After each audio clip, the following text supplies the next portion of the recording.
Nagpapasalamat kay Panginoon sa bagong umaga na kami ay ginising, binigyan ng panibagong umaga upang ikaw ay pagsilbihan. At upang kami ay magsilbi sa aming kapwa-tao na ikaw ang aming ihemplo sa buhay pananampalataya.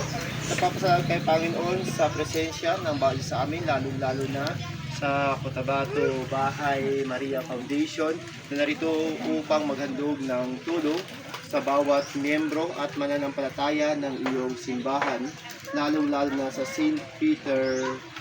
Paul and St. Peter dito sa Tinabon.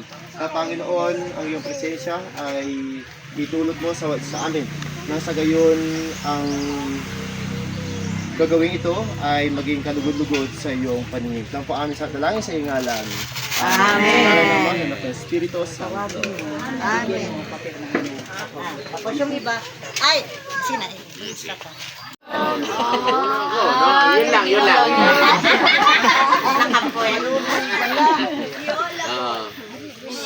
Kami ay galing sa Cotabato Bahay Maria Foundation ng Archdiocese ng Cotabato. Ako, si Bishop Moral, Father Francis, at ang iba yung mga pare, magkakasama kami sa gawaing ito. Kaya ang Bahay Maria ay isa sa mga institusyon ng Catholic Church na kumakalong sa mga abandon, yung mga walang pamilya, yung mga elderly, mga matatanda na hindi na maalagaan ng pamilya, at mga may sakit. Pero hindi kami ospital. So ang aming residente doon ay maximum 30. At ito yung aking mga staff. Ako din ang in-charge ng Bahay Maria. At ang mga kinikater natin dyan, ang mga residente ay yung nangangailangan talaga. Na minsan yung mga walang pamilya. Hanggang mamatay na lang yan sila dyan, ako pa magpapamilya. So ang araw-araw na buhay nila, kami ang nag-aasikaso. No? Walang bayad yung Bahay Maria na yan.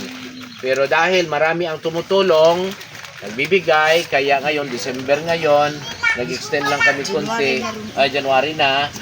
Kaya kung ano, hindi. Kahit na sabihin natin na tamang-tama lang man din ang mga binibigay para sa aming mga residents, pero kailangan din naming makibahagi din. Kaya, dito kayo, napili namin na kayo ang bahagi na namin ng kung ano yung ibinigay din, ibinahagi din sa amin. Dahil magkakilala kami ng ating bispo at mga pari, kaya nag-communicate kami ni Father Francis at itong lugar na ito at saka sa kapila, yun ang i-recommend.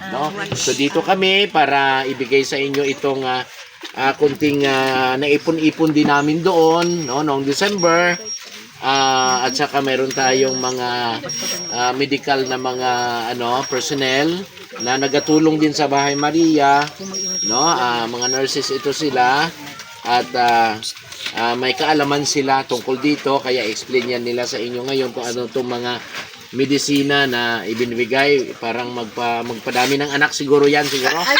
Hindi. Ikaw, Gidri? At mayroon tayong mga goods at saka yung doon. Okay. Kayo na lang ma-okay doon mamaya, Baka ano din yan, somehow.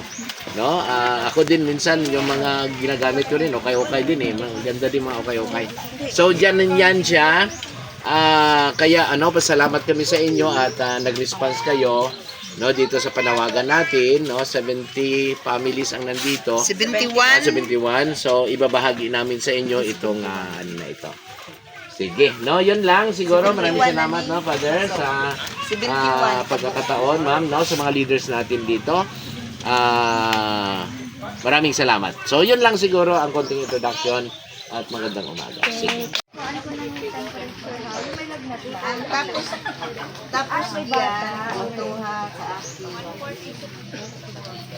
Para hindi pa siya magtaas lalo, inom ka lang ng once a day. Pagkatapos walang bulan na. Pia M. Haman.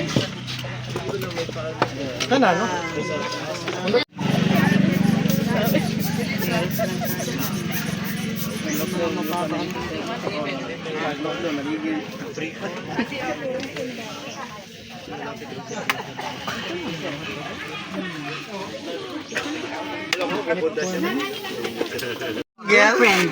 Single? Unang-una, 38 years old. Pangalawa,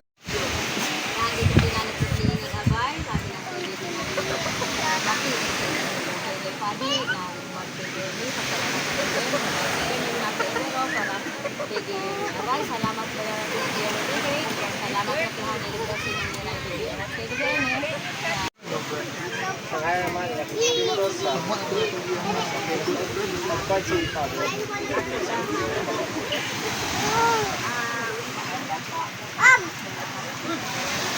bigay tayo ng kunting, bigay.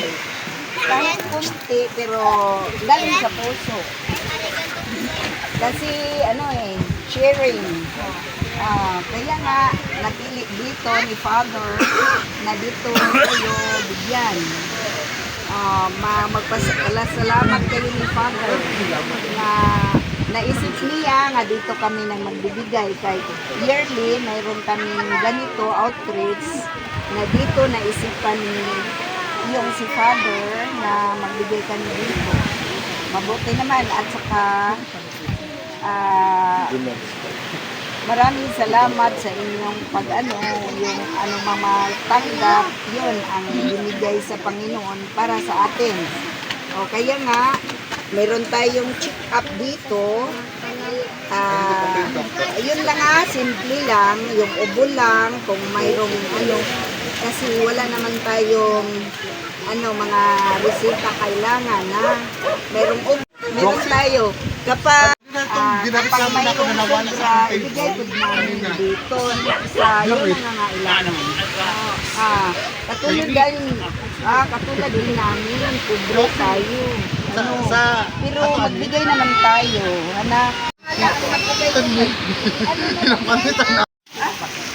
Si Maricho. Dalawa na naman si Kamagpipisa.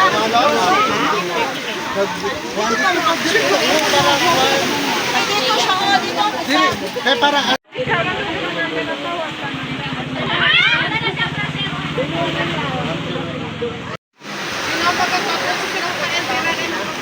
Justin, Veneciano, Justin.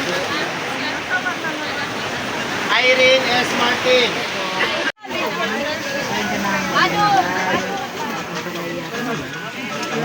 Edad na kasi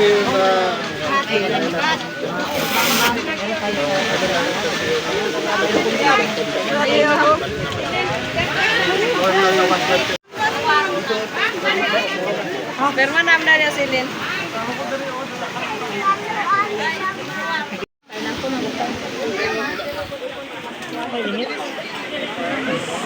si Armaris. Si Rose Ann M. Sigon. Rose Ann. Rose Ann. Doon na yun sa kamera. Magtingin ka. Ako talaga.